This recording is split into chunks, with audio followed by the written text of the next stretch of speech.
The Ratna Bhandar, a treasure trove of 12th century Jagannath Temple, holds a significant place in history.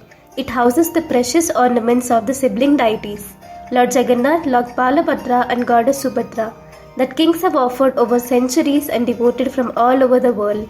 This historical repository is on the northern side of Jagamohan of Jagannath Temple. The Ratna Bhandar has two chambers, inner chamber and the outer chamber. The outer chamber is regularly open to fetch ornaments for the deities during important rituals like Sunabhisha, a key ritual during the annual Rath Yatra and major festivals. The inner chamber has not been opened in the past 38 years.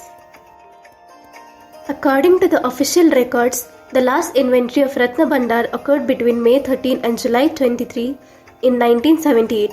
Though it is said to have reopened on July 14, 1985, no updates were made to the inventory.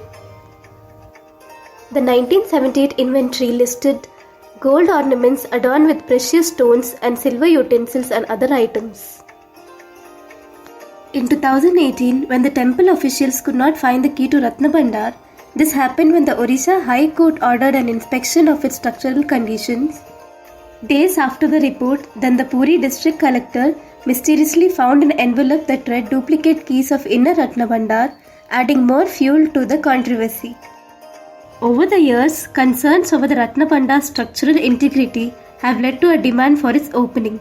The Archaeological Survey of India, the temple's custodian, requisitioned the chamber for repair and conservation due to apprehensions of crack its walls, which could endanger the priceless ornaments stored within.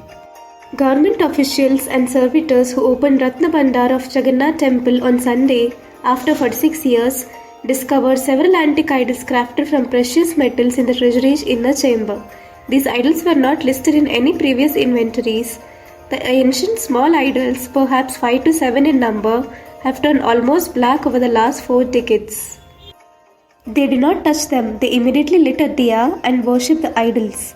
Those idols will be shifted to the temporary strong room, said the chairman of an 11-member committee set up to oversee the inventory of Ratna Bhandar.